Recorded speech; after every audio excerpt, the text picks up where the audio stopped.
So this is a joint work with Lars Birkedal, Morten Krogh-Jespersen, and Amin Timany. Now, Amin did most of the work, but couldn't get a visa to come here, so I'm here at his place.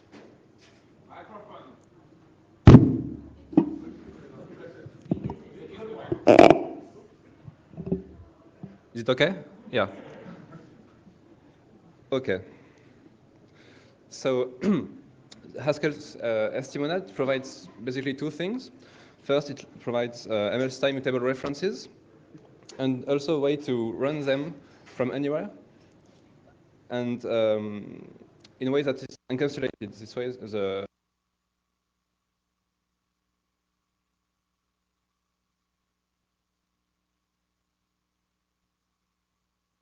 hopefully the whole language is still pure.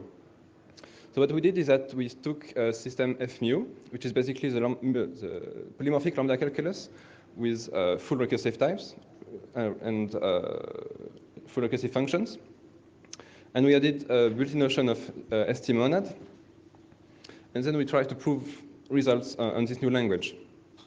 And so we have two results that kind of support the thesis that the whole language is still pure.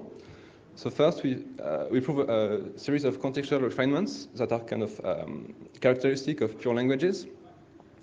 And we also have a heap independence theorem that basically says that the initial heap doesn't really matter on the behavior of the program. And we do this by defining a logical relation using IRIF.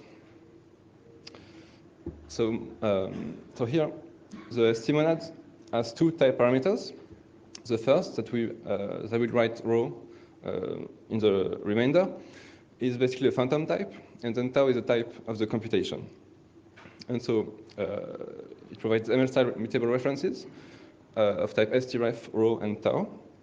And so we can, basically like in ML, we can create new references using new stref. And then, so new stref is a computation, so it's of type st of beta something, and it returns a new reference. And here you can see that that beta appears in two different positions, and it's a way to kind of tie the reference to the computation it was defined in. We can also read references, and so it takes a reference, and then it gives a computation that returns the value stored inside the reference, and here again, the beta ties the reference and the computation. It's read in. And similarly, you can write it at strefs. Here, the kind of special thing with the ST monad is a runST function. So it has a very ingenious type, which is the for all beta, st of beta alpha, arrow alpha, and basically says that somehow, if you want to run a computation, it has to be kind of new, because it cannot rely on any existing row. And of course, since it was defined in the context of Haskell, it's a monad, in that it has two operations, return, which lifts a pure value into a computation, and bind, which is used to compose monadic operations. And so the informal claim, even back in the original paper, is that Haskell with this new primitive is still pure. Now I will give a few examples to kind of get a feeling of how the typing rules work. So it's a very simple program, right? We just create a new reference with initial value 7, and then we read it. So it should reduce to 7. So, so here we create a new reference. So the type of this subterm is st of beta, stref beta n. And here, this new reference is bound in the continuation to R, which has type reference of beta nat. And then when we read this reference, its type is st of beta nat. So here, as you can see, for any beta, we can type this expression, and so runST is well typed. However, if runST provide encapsulation, means it's because it kind of forbids some programs. In particular, it forbids some reference to be read from runST, from outside the runST it was defined in. So here, I nest two runSTs, and in the outer one, I create a new reference, and then inside the inner one, I try to read this reference. So like the previous case, the type of R is strf of beta nat, and so the type of the read is st of beta nat. But here, the inner runST would like to type its argument with basically for gamma. But here the beta is kind of tied with the other one, so it doesn't type check. Kind of dually, we cannot leak a reference from the runST call.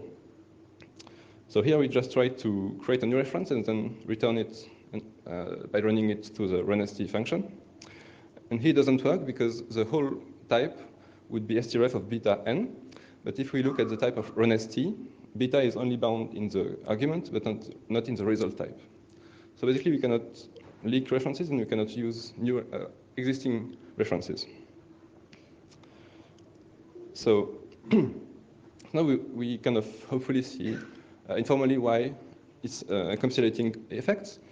And back in the first paper on ST, 94, they kind of argued informally that it's type safe and that the computations are encapsulated. And then this led to a series of papers by a few people that kind of culminated into this paper by Moji and Sabri in 2001. And here they prove type safety for an instrumented semantics. And by instrumented semantics, I mean that, for example, if a reference is read from the wrong runST, the program will go wrong. And the type safety says that this never goes wrong.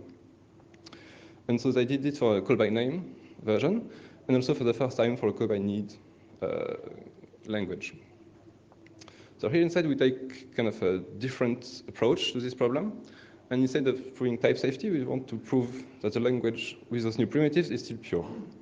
And so that's why we chose call by value semantics, because it's simpler for us, but we can still see the core of the phenomenon that we want to study.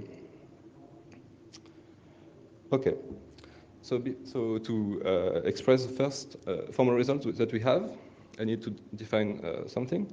So we say that two programs, so for two programs, E1 E prime, which have type tau, E contextually refines E prime at this type, if for any context that's well typed, if we fill this context with E, and starting from the empty heap, if this terminates, then the same does if we fill E prime. So it's, yes.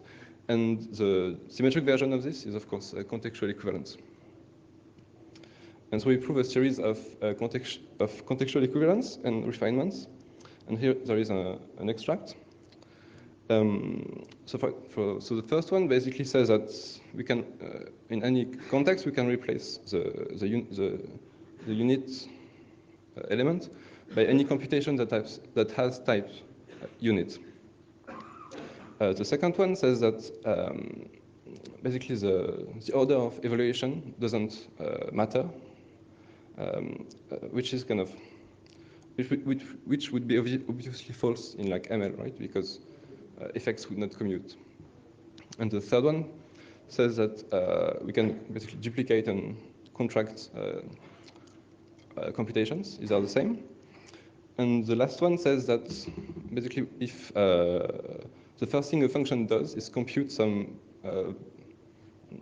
constant value, constant with regard to the arguments, then we can hoist it outside of that function. So that's the first result. And the second one is what we call the state-independent theorem.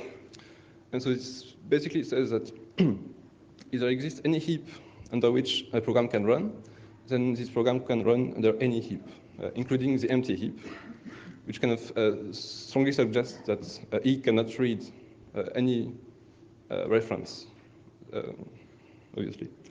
So formally, if we take an expression of type tau, which has one free variable that's a reference, and we can find a heap H1 and a concrete location such that if we replace this free variable with this location, the computation goes through to a value. Then for any heap H1 and any location L, this is still the case, and including the case where the location does not belong to the domain of the heap. And moreover, I haven't introduced the logical relation yet, but the two results in the two cases are related by this relation. Right? So in particular, if the tau is the base type, the V is equal to V prime. Okay, so how do we prove this? We define a logical relation. So basically, it's mostly the same in terms of typing as what Dirk Dreyer talked about in the keynote, but here it's a binary instead of unary logical relation. So to any type tau, we associate predicate on pairs of values, and here delta is interprets the free type variables of tau. So most of the refinements that I've shown before are just proved using the soundness of the logical relation, which says that whenever two values are related, they refine each other. The only case where it doesn't work is for the lambda hosting, where we need a bit more work. And of course, we use the IRIF logic to define this relation, and all the results are proved in Coq. So for all the pure types, that is to say the types of system F, is very standard. So for the base types, it's simply the diagonal of this type. For type variables, we just fetch the interpretation we gave it ourselves for this type, right, which is stored in the delta. And for pairs, it's simply component-wise related. Okay, so now we just need to find interpretations for the ST type and the ST ref type. So the core idea is that we see the ST monad in general as kind of a strange region-based type system. So here we call a region basically a subset of locations of the heap that are all disjoint, right? And then we interpret the row in both the ST types and the ST ref types as a name of a region, right? And so for the case of ST refs, it just says that it's a type of references that belong to the region rho. And for ST of rho tau, it's basically the type of computations that are restricted to reading, writing, and allocating inside the region rho. And then, if we can give a new interpretation, in a way, to runST, to say that basically a computation can be given to runST if it can start from any region, in particular a new region that's empty. Okay, so here we're kind of almost there, but we need one more ingredient, which is to say that we need to make it binary, right? Because here I'm only given a unary interpretation of types. So the basic idea is to maintain. So the situation is that we have two programs, right, E and E prime, running in two different heaps, so let's say H and H prime, but they both have the same type. Let's ST of rho and some tau, and so they run inside the same region, rho. And so we maintain a partial bijection between the values, right? So we say that we remember which value on the left are related to each value on the right. So this is represented with the little wires, violet wires. And furthermore, we need to remember what we want the contents of those locations to be related at, right? So for each pair of related locations, remember some relation. So here it's relation at tau and tau prime that we want the contents to be related at. And then I will say that the region holds when all those relations are true, right? For a particular pair of heaps. So now we can give an interpretation to the reference types, and we just say that two locations L and L prime are related at some type STRF of rho and tau if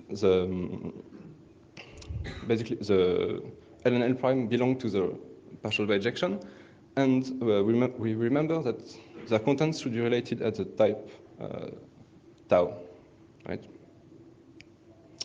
So now we just need to give interpretation for ST.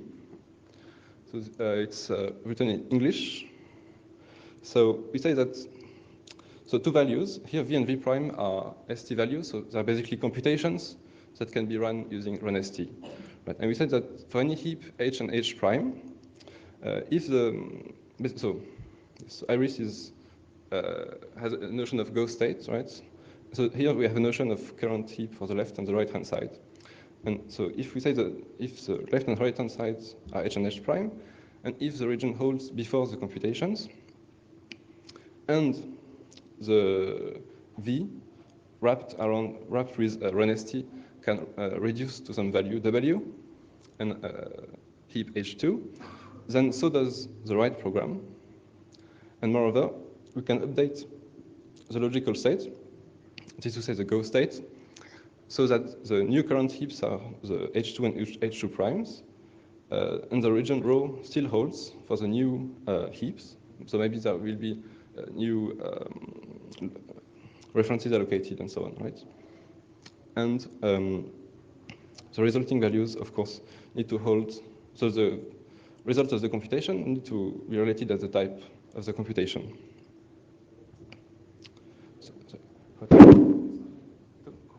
Okay, perfect. So in summary, so we built a logical relation for ST-lang, and it lets us prove pretty strong encapsulation results for runST, and everything is mechanized in Krogh. So in the paper,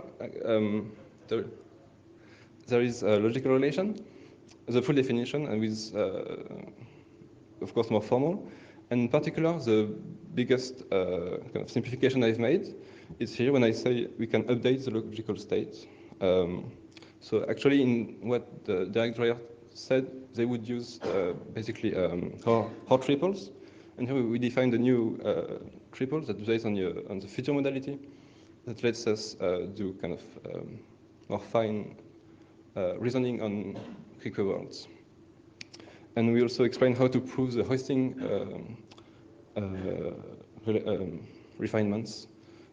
So like where we need to define a new logical relation, which is a bit stronger, and then compose the contextual equivalences that we get from them.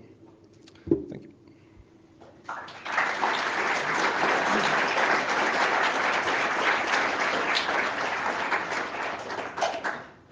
Okay, we have time for several questions, and the first one is going to come from the internet. So yeah, you can also put questions on Slido if you want.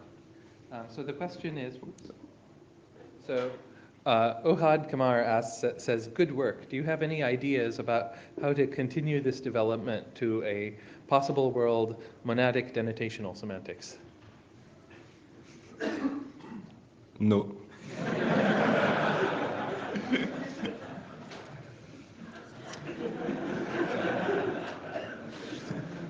I have a question about your operational semantics. So when runST is done, does it deallocate the region of the heap that it created specifically for this purpose? No, so it's basically what's the naive operational semantics you would give to ML, right? So just the heap grows, we just allocate new heaps. It should be possible to deallocate it, right? Because you kind of did everything you can in that region. Sure, but I guess we need to kind of, yes, define when some location is not reachable anymore and so on.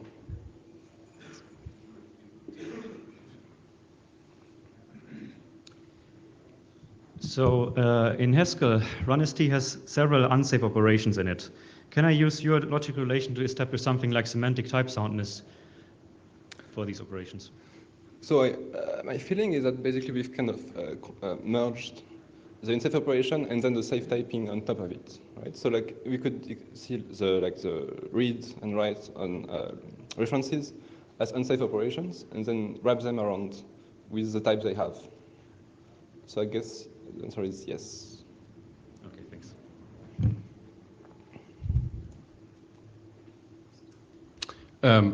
It was call by value semantics for the whole language, right? I mean, Haskell is call by name, or lazy evaluation. Does it also apply here, or why do you choose call by value? Which simply because it's simpler for us, right, to define the logical relation and so on, and we don't think it would kind of change what's happening. Does it? That's what we think, but obviously we cannot know until we do it, right? So if I have unsafe operation in Haskell, I think not only of heap, but I would also think of file system. So do you know which are the and I won't expect that your stuff works for file system because you can duplicate your operations and you had these lemmas. So do you have any characterization for which unsafe operations it works and for which not? Not really. I guess that's kind of the point of the linear Haskell, right? That they can scale to files and so on. And they kind of do the same, they have the same, there is the same feeling, right, in the two papers.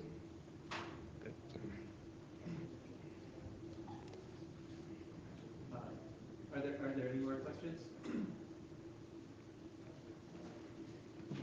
Yeah, it's fabulous to finally see this result after 24 years. I'm just a little curious what was the key enabling factor that allowed it to finally happen in 2018? Was it being able to build on IRIS, or? Yes, so there was like not a draft, but like internal draft, kind of by hand. It was extremely complicated with like universes and so on. So I think with IRIS you can kind of create like abstractions, right? Like our own hot triples, kind of reason in that logic, right? Thanks. So would you say that this is like the final word on runST? Because I mean, you sort of prove some theorems that sort of suggest purity, but I mean, is there yes, I think a better result still waiting somewhere? Or? I think so. The big, like the kind of open part is that what is purity, right? If you could define really what's purity, we could then try to prove that it's pure, like observational purity, of course, right? So I guess that's what we need to do.